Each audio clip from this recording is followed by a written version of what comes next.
pourquoi les évêques vont, au lieu de s'attaquer véritablement au problème, vont solliciter le dialogue pour résoudre un problème sécuritaire. La cohésion nationale, je peux bien comprendre. Parce qu'une nation, c'est comme une famille, il y a toujours des frustrations par-ci, par-là. Tel a fait ça, je n'ai pas apprécié. Tel a posé cet acte, je n'ai pas apprécié. Nous pouvons nous mettre autour d'une table pour parler uniquement que de la cohésion nationale. Et le dialogue est né avec pour plan la transition. Tout ce qu'ils sont en train de nous dire là, c'est du bluff. Je suis en train de vous faire des révélations. Il y a une transition avec pour plan la transition. Ah bon? De 4 ans. Ils se mettent autour de la table, ils discutent qui prend quoi. Corneille Nangaa revient, Makenga revient, Wilingoma revient, Bertrand Bissuma revient. Qui prend quoi? Ils se partagent le pouvoir. Et c'est parti. Ils nous remettent 20 ans, 30 ans en arrière. Parlons du dialogue.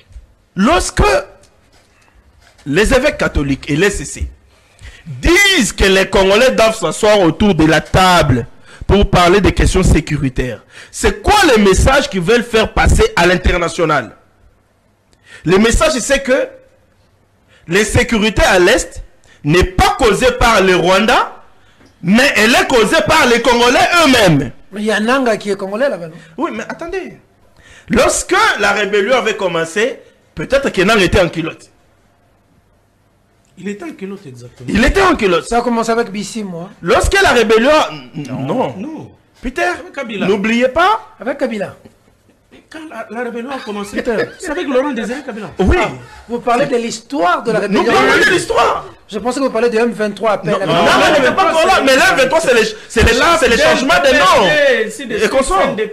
N'oubliez pas. Oui. Et donc, ce n'est pas un problème que les évêques vont résoudre aujourd'hui en appelant Nangaa au dialogue. Oui, mais ça a été résolu par un dialogue à Sun City. Tous les belligérants étaient là. Nous en sommes où? Tous les belligérants étaient là. Ça n'a pas repris? On a pris Jean-Pierre Bemba qui était là. On a pris Robert, tous ces rebelles-là. Est-ce que ça n'a pas... Est-ce que ça n'a pas... Pourquoi la même recette ne peut pas être faite aujourd'hui? Est-ce que ça n'a pas repris? Pour quelle solution? Ça a repris. Deuxième objectif du dialogue.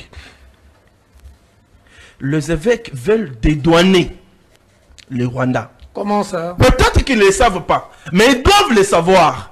Que par leur démarche du dialogue entre Congolais, ils veulent dédouaner le Rwanda. Aujourd'hui, le Rwanda, appuyé par la France, veulent faire passer à l'opinion internationale le fait que le Rwanda n'est en rien responsable de ce qui se passe en RDC. C'est pourquoi même les sanctions de l'Union européenne tardent. Parce que la France s'y oppose.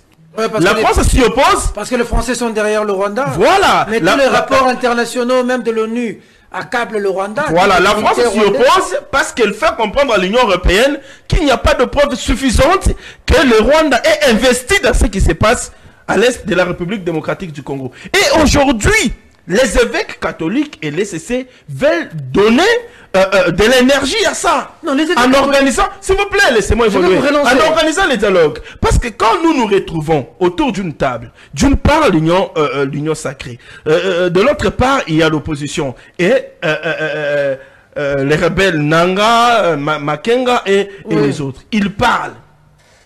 Ils se retirent de l'est de la RDC. Il y a accalmie. C'est quoi les messages à l'international?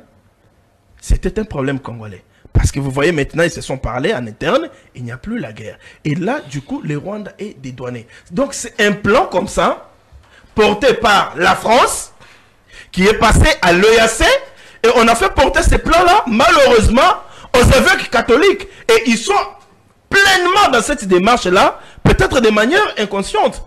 Mais maintenant, c'est quoi? Parce que leur démarche va aussi vider de toute substance les processus de Luanda et le processus de Nairobi. Parce qu'aujourd'hui, le Rwanda et le M23 évitent le processus de Nairobi.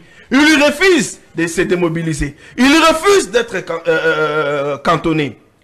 Et quand les évêques viennent avec un discours tel que nous devons nous parler face à face, vont-ils obliger aux rebelles de se retirer? avant de dialoguer. Ça veut dire qu'ils viennent en obstacle au processus en cours.